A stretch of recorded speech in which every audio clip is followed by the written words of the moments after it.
So yes, what is legitimate knowledge? There's so much terrible knowledge out there on the internet, in the news, in the world in general. So many people trying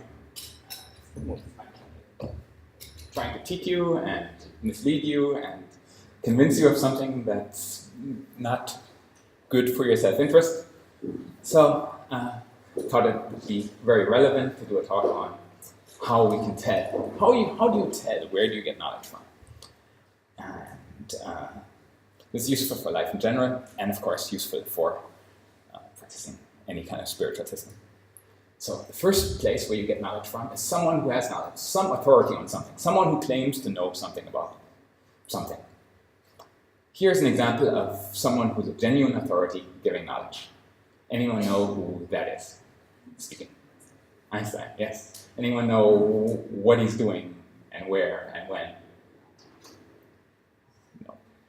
So in 1946, Einstein, there was a lot of 1946, of course, in America. It was way before the civil rights movement, way before black people had any kind of rights in America. That all happened in the 60s. So black people were being severely abused, and he thought, this is wrong. I was persecuted in Germany as a Jew. Now these black people are being persecuted just because of the color of their skin. I was persecuted for my religion. This is wrong. I'm going to do something about this. I'm going to go to an all-black university, Lincoln College, and I'm going to speak there.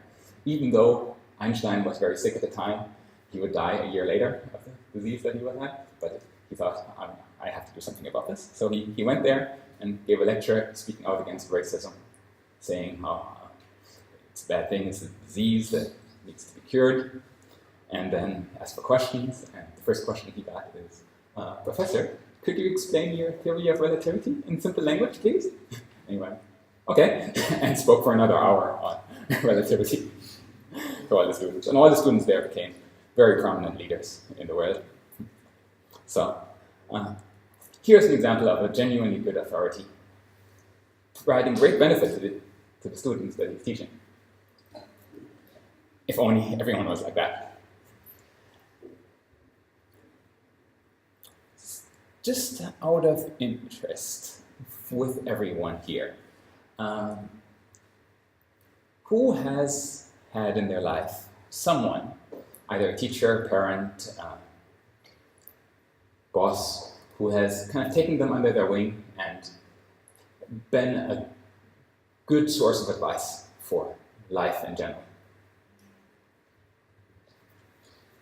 Yeah, most people. So everyone can relate to having some kind of good authority in their life, who actually knows something and that can make a huge difference. So then, circling back to why do we need authorities in the first place? The Krishna literature talks about three main ways of acquiring knowledge of the world: pratyaksha, anuman, and shabda. Pratyaksha is direct perception, where you perceive something directly by looking at it. Seeing is believing. That seeing is believing is limited, though, which I get onto in a moment. Then there's anuman, which is logical inference.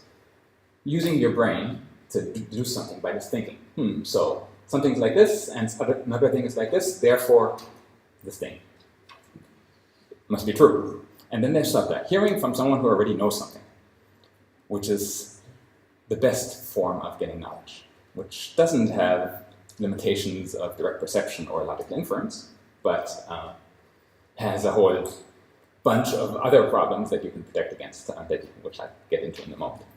So let's start with pratyaksha, direct perception. Can anyone tell me what this thing is? It's not electric motor. Who said that? Motor, of course. Yes, it's an electric motor. For everyone that didn't immediately know what that was, this shows you the limit of direct perception. Seeing is believing. Yes, here you go. Without knowledge, you have no idea what the contraption is. Even though electric cars, electric bicycles, any kind of coffee grinder or something, all uses one of these. So many things use an electric motor, and yet most people here can't recognize it because of the limits of direct perception.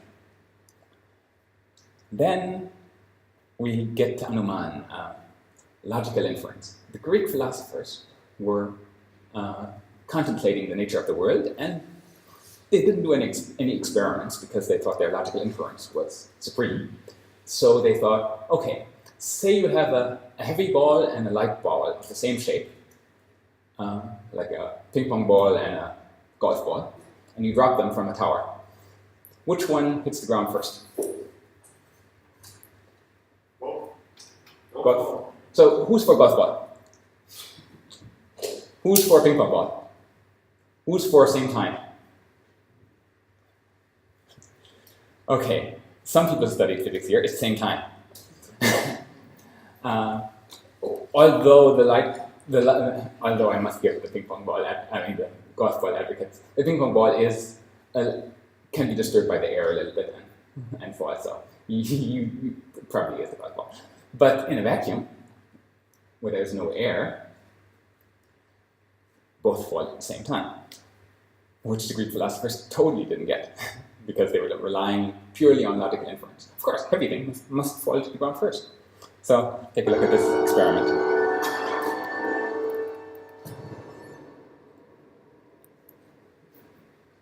Yes, in air, feathers fall slower than bowling ball.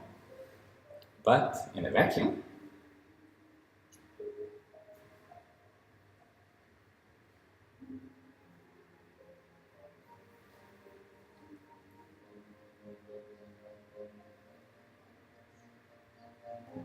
and the reason for this is physicists don't actually fully understand the difference between inertia and gravity. I'll get to that in a moment. Yes, so in a vacuum, they both fall at exactly the same speed. It's just the air slowing the feathers down. And the reason for that, which is crazy, I only recently learned this, unsolved mystery of physics, is that heavy things have more inertia, meaning they're harder to move, harder to accelerate, harder to stop. So you'd think a heavy thing would fall. So a heavy thing falls slower, but because it's heavier, gravity pulls on it harder, and it falls faster. And inertia and gravity cancel each other out, and you get the two falling exactly at the same time, no matter how heavy they are. Which is like, why? Two completely different forces of nature exactly cancel each other out to lead to this crazy effect that two things, no matter how heavy something is, it falls at the same time. Just as an aside, I thought that was fascinating. And then when you're, direct perception, learning from someone who knows something is far superior to trying to figure it out yourself or to just trust your senses. And as you're learning from someone who knows something, there's three classes of how people can learn things. You can learn by hearing, you can learn from experience, or you cannot learn despite experiencing. So obviously, learning by hearing, someone telling you something, this is how the world is, and you accepting that is far superior than having to experience it. Like so many people have vowed, I'll never get drunk again, only next weekend for the same thing to happen again. So that's an example of not learning despite experience. So the most intelligent person can learn by hearing and does not have to rely on actual experience. Here's an example of someone with a slightly lesser intelligence. Get me tools and pick. Not learning from experience. All right, let's try the red one. Okay, I'll try the green. Let's try the red one again. Let's try them together.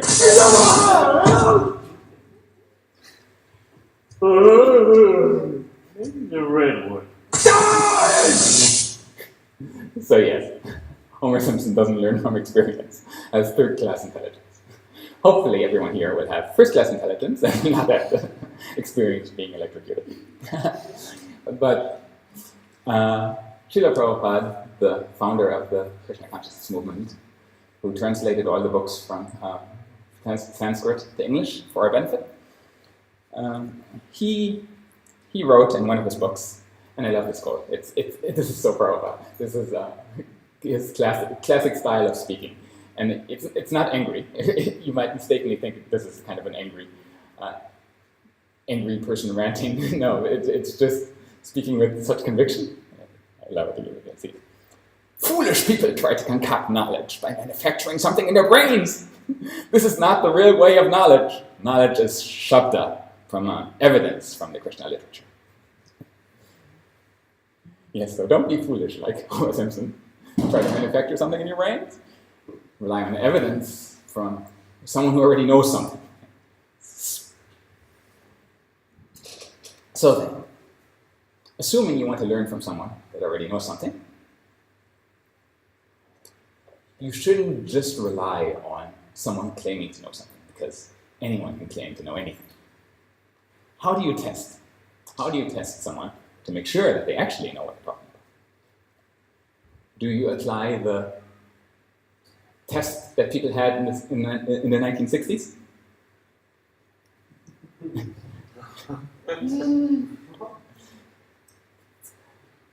All the authorities, young people thought in the 60s, all the authorities, all the old people, not trustworthy. They're just trying to mislead us. We have to forge our own path. Maybe so. If you subscribe to this, you might as well walk out now because I'm over 30, so you can't listen to anything I say. But there is something to this, that this genuine mistrust of authority. You can't just blindly accept authority. There has to be some discrimination. So if you read the Bhagavad Gita, which is like the prime handbook for yoga, spiritual knowledge in the world, 5,000-year-old text from ancient India, there's Arjuna in the Bhagavad Gita, it's a conversation, asks this question. O Krishna, what are the symptoms of one whose consciousness is thus merged in transcendence? Meaning, what are the symptoms of someone who is transcendental, who I should listen to for guidance? And Krishna answers, one who is not disturbed in mind, even amidst threefold miseries, or elated when there is happiness, and who is free from attachment, fear, and anger, is called a sage of steady mind. And if you read the Bhagavad Gita, every verse has a long explanation to it, because so much is not just packed into these verses. A really short verse can you can write pages and pages, you can speak for hours on what it means. So briefly, what this means is, so one who's not disturbed when there is misery, obviously, can handle misery, but also not elated when there is happiness, who's not disturbed too much by happiness, who's equipoise. Happiness and distress come and go. They're just like waves crashing on the ocean. It's not something that should overly disturb one's profound happiness coming from within. So, and who's free from attachment. If you're detached from everything material, nothing really can cause you distress. We're only unhappy if, lost the job, crashed my car, didn't get the partner I wanted, the partner left me, someone else got something that I wanted. But if you're detached from everything, you don't care about any of those things. You're just practicing your spiritual life, detached from happiness and stress. None of those things can affect you. So fear and anger don't matter. Never are a problem because there's no reason to be angry or fearful of anything. So a person so you can test the person. Do they display fear? Do they display attachment? Do they display anger? Are they steady in happiness and stress? Which you can observe. If they are all these things, then maybe, probably, they're a good source of spiritual knowledge, and they have something going for them in the way of transcendence. So here's an example of two politicians in Georgia, the country of Georgia, in a TV show, displaying the exact opposite of this steady mind.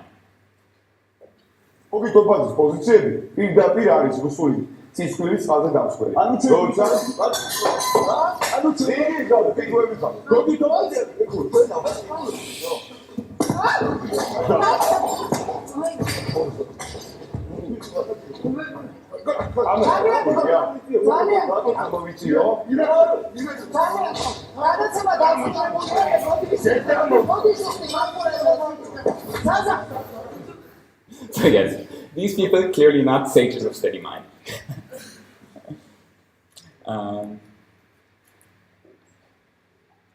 Another quality to evaluate someone who's claiming to have knowledge is where did they get their knowledge from? This is known as Purpura in Sanskrit. There's another verse in Bhagavad Gita that says, "This supreme science was thus received from the chain of the succession, and the saintly kings understood it in that way. But in course of time, the succession was broken, and therefore the science as it is appears to be lost." So Bhagavad Gita is re-establishing the science that appears to be lost because the chain was broken. A teacher died without having students, or a teacher was misleading students for their own reasons, so therefore the chain is broken. So let's re-establish the chain of succession and have a good relationship of teachers passing down knowledge to students, students passing it down to their students, and therefore you have an unbroken chain of authorized knowledge. So when you encounter any kind of teacher, figure out who was their teacher and who was their teacher before that, and were they all genuine teachers to find the tests that we're talking about tonight. And if they are, then you can have more confidence that these people are genuine and have something to teach. This is pictures of all the teachers in the chain of Gaudiya Vaishnavism, Brahma Madhava Gaudiya Vaishnavism, which is the official Sanskrit name for what we're doing here for Krishna consciousness. And this is all the teachers in our succession. And in more recent times, you have from right to left, Bhaktivinoda Thakur, Gopashodas Babaji, Bhaktisiddhanta Saraswati Thakur, A.C. Bhaktisiddhanta Swami Prabhupada, and Devamrita Swami. And I myself am a student of Devamrita Swami, and so hopefully I'm connected within reason, because I'm by no means as qualified as any of these people in the disciplic profession. But still, I'm doing my best and trying to pass on knowledge I've gained from them unchanged. And there is an unbroken chain stretching back over 5,000 years of teachers and students. So then, another thing to check for is common flaws that are inherent to humans in general, and can lead to teachers misleading their students. These are mistakes, cheating, imperfect tenses, and illusion. People make mistakes. Everyone makes mistakes. Here's an example of a huge mistake. Anyone know who this character is? Steve Ballmer. You're answering all the questions. Yes, Steve Ballmer, former CEO of Microsoft. Here is his reaction to the unveiling of the iPhone about 10 years ago. Let me ask you about the iPhone. Steve Jobs goes to Macworld and he pulls out this iPhone. What was your first reaction when you saw that? $500 fully subsidized with a plan? I said, that is the most expensive phone in the world, and it doesn't appeal to business customers because it doesn't have a keyboard, which makes it not a very good email machine. Now, it may sell very well or not. We have our strategy. We've got great Windows mobile devices in the market today. You can get a Motorola Q phone now for $99. It's a very capable machine. It'll do music, it'll do internet, it'll do email, it'll do instant messaging. So I kind of look at that and I say, well, I like our strategy. I like it a lot. Right now we're selling millions and millions and millions of phones a year. Apple is selling 0 phones a year. In 6 months, they'll have the most expensive phone by far ever in the marketplace. And let's see, what's the question? Let's see how the competition goes. So, just informal survey here. Who in the audience has an iPhone? Who has a Windows mobile phone? Oh, really? Where did you get that thing? but yeah, I guess they're cheap. so yeah, the Ballmer strategy didn't really work out well. So huge mistake. People make mistakes, of course, everyone makes mistakes. Ideally, someone who's a teacher is not making a mistake in teaching you what they're teaching. Then next, cheating. So much cheating going on. Anyone remember the New Zealand election for last year? New Zealand had an election for Prime Minister? I did. And there was this, regardless of how you feel and what your political opinions are, and personally I thought both candidates would have done a pretty good job of running the country, certainly compared to politicians in other countries. But there was this instance where Bill English tried to cast doubt on Labour's financial competence and was called out on his cheating, and then had to defend himself in a debate. So I thought it's quite insightful how he tries to pivot and change the discussion to something else to disguise from his cheating, and Jacinda Ardern calls him on it quite well. So I thought it was quite funny and worth watching to see cheating in action. Because we do want to have a little bit of a talk about truth and trust. So let's start with that fiscal gap that we've been hearing an enormous amount of over the past week, that $11 billion hole. Stephen Joyce identified it. The economists seem unable to find it.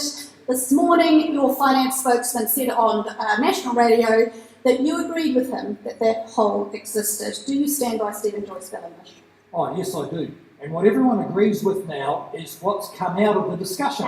So what we found out is that Labor's fiscal plan includes something quite unexpected that the public have not been told. 2 or 3 years of budgets where there's no new money outside was Stephen Joyce correct? Outside health on the and $11 billion, education. was he Outside correct? health and education. Yes, he was. Was he? Outside health and education. Who agrees with you? No, well, there's Who agrees with you? 10,000 people who work in the Who police agrees with who you? want to know where the money is Who going to come agrees with from you? for police pay rises. Because Grant Robertson has now had to say he'll run 2 or 3 years of budgets where there's no new money except health and education. I have done that. And it's in the depths of a depression you do it Bill. because you have to. But when you've got surpluses, Bill, it makes no sense. Take a breath, Bill. It makes no sense to have a budget. Take a breath, and let's come back to the question. It makes no sense to have a budget where there's no money for vulnerable children increases, no money for more Bill. police increases, no money for conservation. This is tens of thousands of New Zealanders delivering those Bill. public services. Okay, Bill English. Yeah, so I think Bill English could have done a better job of hiding his cheating there, but he tried his best to change the discussion because, and arguably it kind of worked a little bit, casting doubt on Labour's financial competence through that discussion. So, as a political strategy, it was probably the better thing to do to stop Jacinda Ardern's rise in popularity. But this goes to show politicians are cheaters in general, for the most part. So, never trust a politician.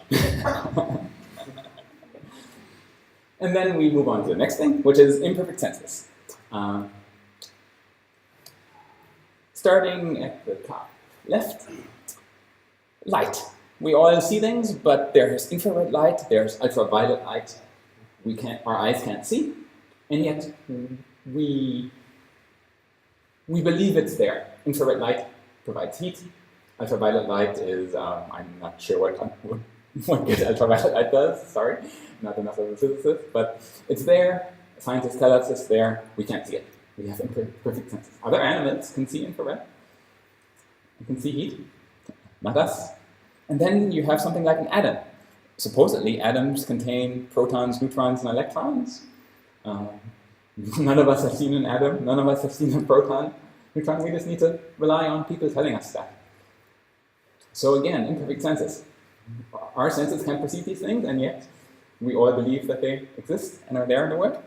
And then, if you go even further into breaking down the fundamental particles into their fundamental particles, you have quarks, leptons, and bosons. up quark, down quark, strange quark, charm quark, and so on, which are even more difficult to infer. You definitely can't see them. You can't even see them with a microscope because the only way to create them is to smash particles together near the speed of light in like at CERN, at Large Hadron Collider. And apparently, to make all the matter that we have around us, all you need is the up quark, the down quark, and the electron. Everything else in that table is seemingly useless, does nothing in the universe. Scientists have no idea why it's there. I mean, yes, the bosons are transmitter particles. They are necessary. But the leptons and the rest of the quarks, strange things that serve no purpose. Or at least, we don't know yet. So all these things are, your imperfect senses have to rely on understanding, rely on some authorities who know something to be able to trust. And we trust these scientists who tell us this, and I'm not denying any of this stuff is true. It just goes to show how super imperfect our senses is, and our senses are in perceiving the world, and how we need to rely on authorities who study these things. And then we get to illusion, which is almost the most dangerous of these, where someone believes something to be true and is not cheating. They genuinely tell you something. I believe that for your best interest, this is true and is what you need to do. And yet, it's wrong and false and a mistake. This goes on all the time because people strongly believe something, but actually it's not, doesn't turn out to be true. Here's one example of that in terms of what doctors tell us we should eat. During medical training, I was shocked to find out that this whole body of evidence on reversing chronic disease with lifestyle changes, opening up arteries without drugs, without surgery, was being largely ignored by mainstream medicine. Wait a second, if effectively the cures were a number one killer to get lost down some rabbit hole and ignored, what else might there be buried in the medical literature that could help my patients? Surveys show people wildly overestimate the power of pills and procedures to keep them healthy. For example, patients believe cholesterol-lowering statin drugs are about 20 times more effective than they actually are in preventing heart attacks. No wonder most people continue to rely on drugs to save them. But our leading killers aren't caused by drug deficiencies. The dirty little secret is that most people surveyed said they would not be willing to take many of these drugs if they knew how little benefit these products actually offered. Whereas cleaning up our diets is not only safer and cheaper, but can be more effective in preventing, arresting, and reversing some of our leading causes of death because you're treating the actual cause of the disease. There's only one diet that's ever been proven to reverse heart disease in the majority of patients, this plant-based diet. If that's all a plant-based diet can do, reverse the number one killer of men and women, shouldn't that be the default diet until proven otherwise?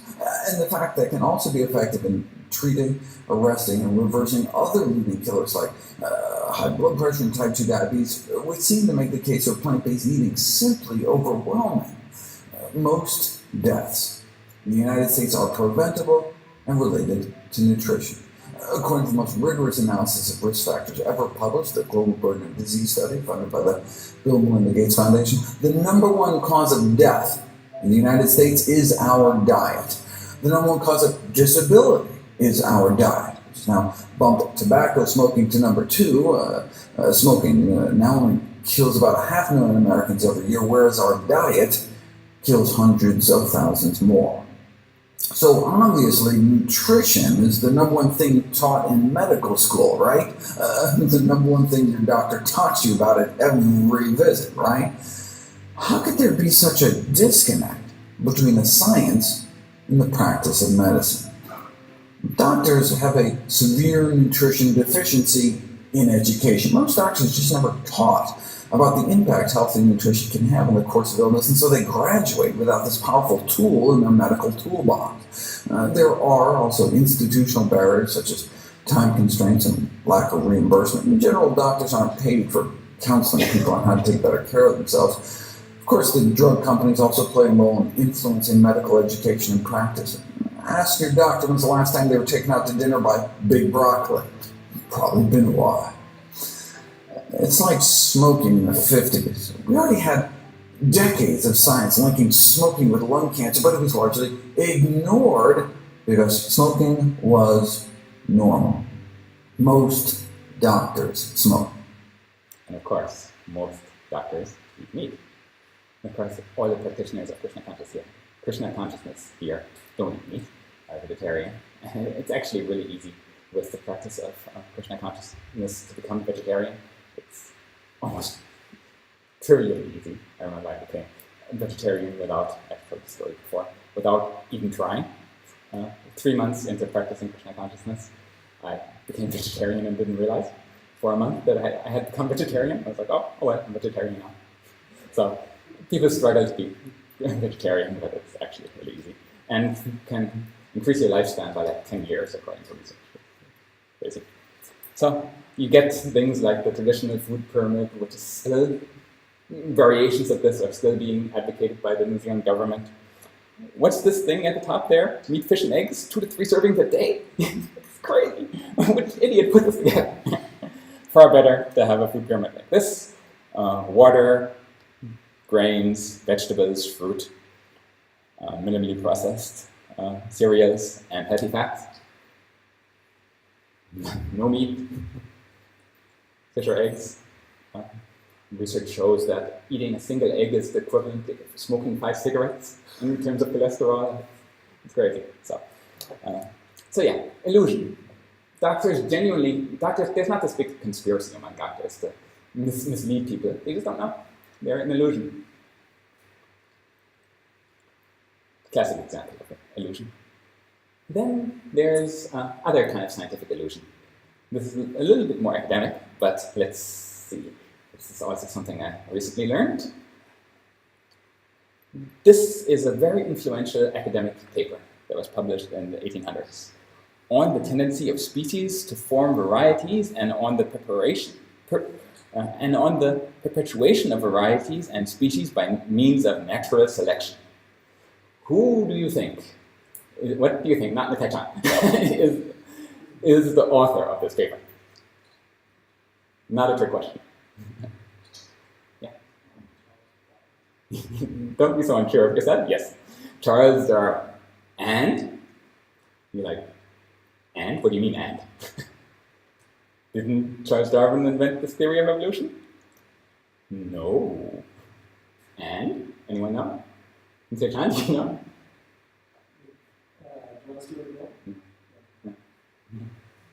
So yeah, everyone's like, what? And? And I have his name somewhere. Wallace. I forget what the AR stands for. Anyway, Alfred Russel Wallace, that's it. Alfred Russel Wallace, co-author of the theory of evolution, who no one's ever heard of. In the UK, the money has a picture of Charles Darwin on it, one like 20-pound note or something. Alfred Russel Wallace, crickets. No one's ever heard of it. Why?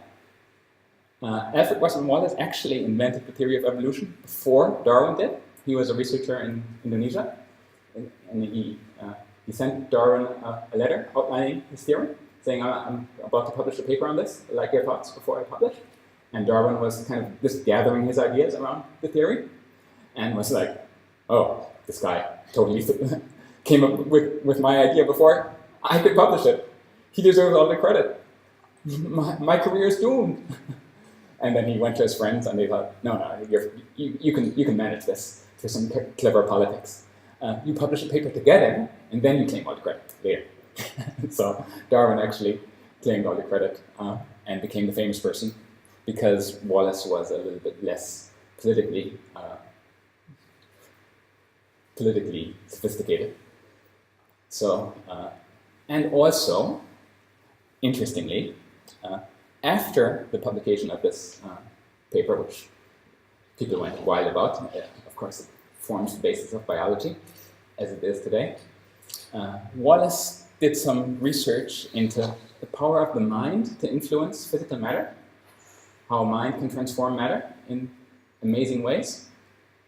And he did that together with Pierre Curie, husband of Marie Curie, the famous physicist.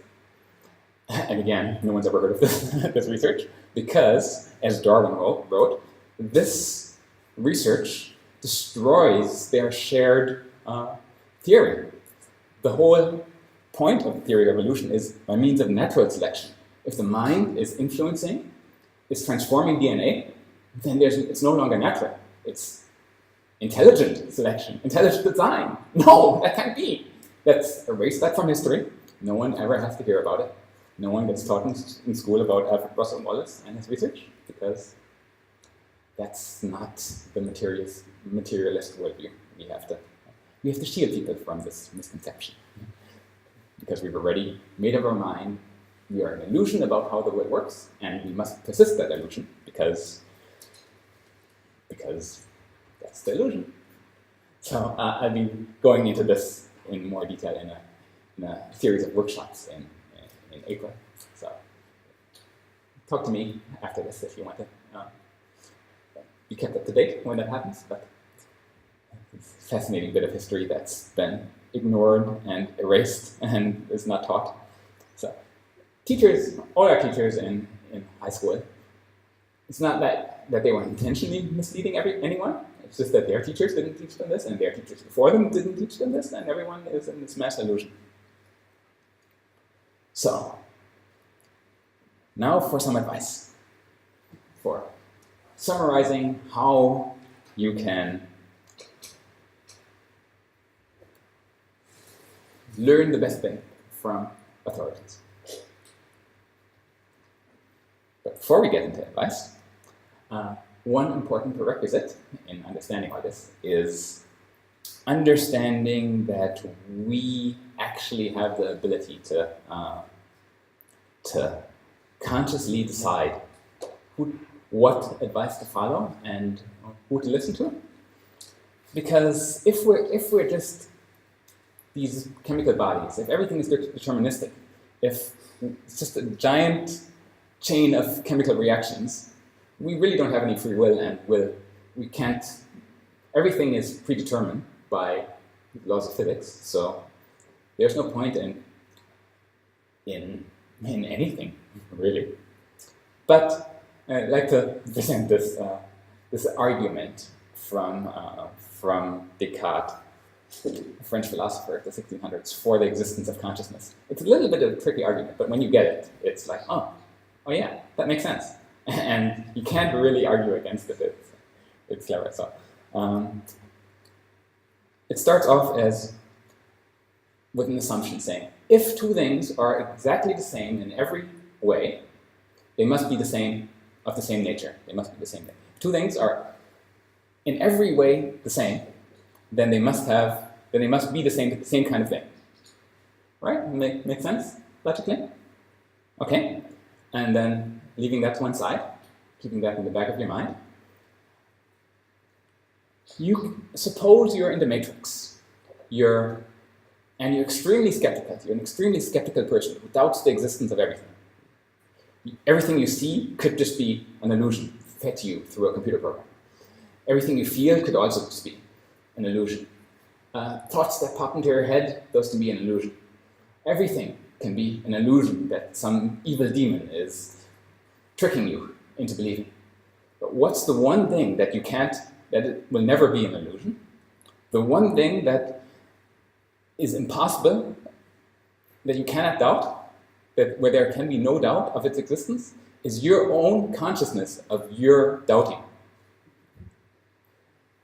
You doubt everything, and you're going, I doubt this. I don't believe anything I see. Your own consciousness of your own doubting. You can't doubt that, because you're conscious of your own doubting. That's the only thing you can believe is fundamentally true in the universe, your own consciousness of your doubting. Therefore, because everything else and your consciousness are different in this fundamental way, you can doubt everything, but not your consciousness. Your consciousness must be of a different nature to everything that is in the universe. Therefore, consciousness is not matter. It's not material. I'm getting a few like, whoa, stares. Yeah, think about it. Like I said, it's a little bit of a tricky argument, but when you think about it and contemplate it, it's like, yeah, I can't really argue with that. So, keeping that in mind, and assuming that your consciousness is non-material, use it. Here's a picture of René Descartes. Use it and get yourself a mentor. Get someone who has knowledge this is spiritual life and material life. Someone that can teach you things and has knowledge is such a valuable asset to your life. And there's different mentors for different departments of knowledge. If you want to learn boxing, you need to get a boxing coach. They're probably the best person to teach you boxing. If you want to learn Chinese, if you want to learn how to say, oh gosh, I'm going to get this so wrong. Apologies to any Chinese speakers in the audience. Ni hao ma. You need to, ni hao ma? Is that better pronunciation? Yes. You need to get yourself someone who can speak Chinese to teach you. If you want to get happiness, get meaning in your life, have a reason to exist, be unaffected by happiness and distress, you get yourself someone like Ballmer, who was visiting here last week, and get him to teach you about Krishna consciousness. Different specialists for different areas of knowledge. Myself, I've been practicing this Krishna consciousness for about 15 years, but not like full-time for 45 years like Ballmer has. I have, however, have a PhD in computer science, have been pretty much full-time practicing software development for the past 20 years. So if you want to know something about software development, sure, ask me. But I'm probably a good source of knowledge on that, and reasonable source of knowledge on Krishna consciousness. In terms of Chinese, no, don't talk to me. I know nothing. In terms of accounting, also don't talk to me. I know absolutely nothing. So different sort of specialists in different areas of knowledge. Not everyone doesn't know everything, but if you want happiness, go to someone who knows, who studied that for a very long time. And Bhagavad Gita again explains this in a verse: Tat vidi paripratana pariprasnena sevaya upatakshanti tejanam janayas tattvadarshinaha, in the original Sanskrit, which is the great thing about Bhagavad Gita is, in the translation we have here, it shows the original Sanskrit of every verse, so you can verify its authenticity, and it's not like we're changing anything. You can see the word-for-word translation, you can get a Sanskrit dictionary, you can verify that this is the actual original text. We're not cheating, we're not an illusion, hopefully. We're doing our very best not to be. So this verse says, and just try to learn the truth by approaching a spiritual master. Inquire from them submissively and render service unto them. The self-realized souls can impart knowledge unto you because they have seen the truth. Yes, spiritual life can be difficult, but with a teacher, with some spiritual authority, you don't have to learn from experience. You can learn from hearing, learn from someone who already knows something. And you can trust them, and you can hopefully be successful in your life. So, who thinks from this presentation so far that trusting in spiritual authority, and genuine spiritual authority is a good thing? Few people. No, you're so naive. Sorry. There's more checks and balances. Don't just trust. If you go back to this verse, just try to learn the truth by approaching a spiritual master. Yes, that's good, but don't be quite so trusting. If you read on in the Bhagavad Gita, it explains that yes, you should trust the spiritual authority and inquire from them submissively. They can impart knowledge onto you, but don't blindly follow. Instead, you should follow a process known as Guru, Sadhu, and Shastra. So Guru, obviously, the Guru, the spiritual master, the spiritual teacher. Sadhu means the person who has some spiritual knowledge, the genuine spiritual practitioner. This is a picture of Butler sitting there, who is hiding in the audience, who personally I think is a great spiritual practitioner who is known for years and who is very genuine. And then read the books to educate yourself. Don't just trust everything the Guru says, because there's lots of false gurus out there who might seem to be explaining something that sounds spiritual, but what do you know? How can you tell the difference between a false guru and a genuine guru? You need to educate yourself by reading the books yourself, so you know to distinguish between false teachings and good teachings. And then, because you can't understand the books all by yourself, you surround yourself with other practitioners who've also read the books and discuss with them. And by the combination of these three things, then you can actually practice spiritual life. It's not just a guru. And this might run a little bit counter to most people in their last story of illusion and cheating in history. This may run a little bit counter to people's perception of how they should approach knowledge. And the reason for this is the British, unfortunately. In the 1800s, Oxford University was, of course, Britain invaded India and took over India, and they studied the Sanskrit language, ancient language of India, and they established the chair of Sanskrit, the Sanskrit department at Oxford University, to study the Sanskrit language, to study the Krishna literature, the Krishna writings, 5,000-year-old Krishna writings of India. And H.H. Wilson, Horace Hayman Wilson, the first chair of Sanskrit, he wrote this in his notes. The tendency of Brahminical education is the education system we've been talking about, to get authorized knowledge. And so the tendency of Brahminical education is the enforced dependence on authority, like we've been talking about. In the first instance, the guru, and the next, in the books. Yeah, exactly, Guru Sadhu Shastra. How horrible. And it is therefore important that we show that these authorities are worthless. So, Oxford University, and particularly Lord Macaulay, hired the preeminent Sanskrit expert at the time, Max Muller, and in 1854, Lord Macaulay told Max Muller that the British East India Company would fund him a grant of 10,000 pounds sterling, which is $2 million in today's money, adjusted for inflation. If Muller would translate the Vedas are the Krishna texts, and the name for these Krishna texts, in a way conducive to reorienting the Indians. Reorienting, yes. So, in a way of showing that everything in the Vedas is worthless. Can you write a translation of this Sanskrit literature in a way that shows that it's worthless?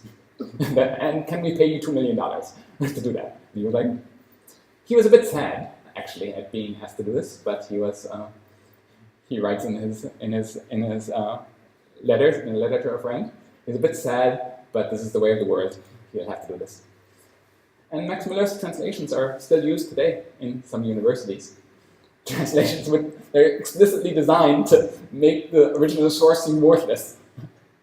So this is why this process of knowledge of Guru, Krishna literature, and associates who are studying this feels a bit strange, because we've been taught all throughout the education system of the last 150 years, we've been indoctrinated into believing that the stuff is worthless. We've been brainwashed by the British. We don't even realize.